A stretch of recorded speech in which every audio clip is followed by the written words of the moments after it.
Cancer Healer Center, a new beginning.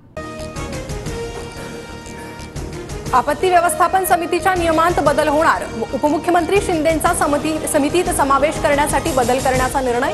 यापूर्वी मुख्यमंत्री फडणवीस आणि अजित पवारांचा होता समावेश। आपत्ती समिती कधी झाली माहित नाही। ज्यावेळी आपत्ती येते त्यावेळी हा एकनाथ शिंदे हजर असतो। उपमुख्यमंत्री शिंदेंचं वक्तव्य। आपत्ती व्यवस्थापन समितीत शिंदेंना स्थान नसल्याची माहिती। अजित पवारांच्या बैठकीला शिंदेंचा रायगडमधील एकही आमदार नाही। अजित पवारांच्या उपस्थितीत रायगड जिल्हा नियोजन समितीची ऑनलाईन बैठक। आदिती तटकरे जिल्हाधिकारी उपस्थित, शिवसेना आमदार मात्र अनुपस्थित। रायगड जिल्हा नियोजन समितीच्या बैठकीत आम्हाला जाणीवपूर्वक बोलावलं नाही। शिवसेना आमदारांची अजित पवारांवर नाराजी। मुख्यमंत्र्यांशी भेटून चर्चा करणार असल्याची माहिती। आमदार भरत गोगावलेंना बैठकीचं निमंत्रण होतं, मात्र उपस्थित राहिले नाहीत। अजित पवारांच्या कार्यालयानं बैठकीचं निमंत्रण न दिल्याचा दावा फेटाळला। रायगडावरील कार्यक्रमाला गेल्यानं बैठकीला उपस्थित राहिलो नाही। बैठकीला जाणार नसल्याची आधीच कल्पना दिली होती। आमदार भरत गोगावलेंची माहिती।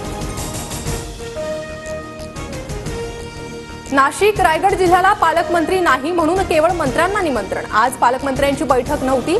उपमुख्यमंत्री एकनाथ शिंदेंकडून स्पष्ट। राज्य मंत्रिमंडळाची बैठक सुरू। योजनांसाठीच्या अर्थसहाय्याचं सादरीकरण होणार। पालकमंत्री पदासह सोयाबीन खरेदीचा तिढा सुटणार का याकडे लक्ष। लाडका भाऊ आनंदाचा शिधासारख्या योजना करताना महायुतीचंच सरकार होतं। मग शिंदेंनी सुरू केलेल्या योजना फडणवीस बंद करत असतील तर शिंदेंनी आवाज उठवावा, संजय राऊतांचा निशाणा। नाशिक नियोजन बैठकीत सुहास कांदेंनी पदाधिकाऱ्यांना धारेवर धरलं। जास्त संख्येने शिवसैनिक आणण्यासाठी सज्जड दम। 14 फेब्रुवारीला नाशिकमध्ये शिंदेंच्या आभार सभेचं आयोजन। राहुल सोलापूरकर विरोधात वंचित रिपाई खरात गट आक्रमक। पोलिसांच्या नोटिशीनंतरही सोलापूरकरच्या निवासस्थानाबाहेर आंदोलन। अटक करून अॅट्रॉसिटी अंतर्गत गुन्हा दाखल करण्याची मागणी। सूर्यवंशी हत्येप्रकरणी माझ्या अपूर्ण वाक्यावरून मेल चालवली जाते। आरोपी अक्षय शिंदेचं गुणगान गाणाऱ्यांकडून काय अपेक्षा करणार।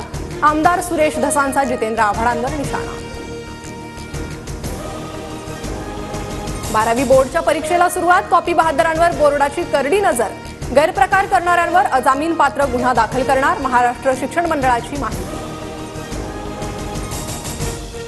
संसद परिसरात महाविकास आघाडीच्या खासदारांचं सरकार विरोधात आंदोलन। सोयाबीन खरेदीसाठी शेतकऱ्यांना मुदतवाढ न दिल्यानं खासदार आक्रमक।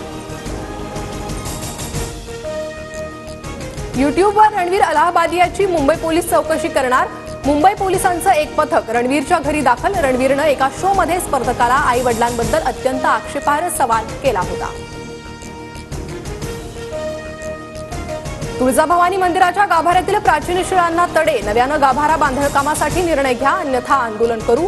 पुजारी मंडळाचा इशारा। जिल्हाधिकाऱ्यांना 5240 सह्यांचं निवेदन। Cancer Healer Center, a new beginning.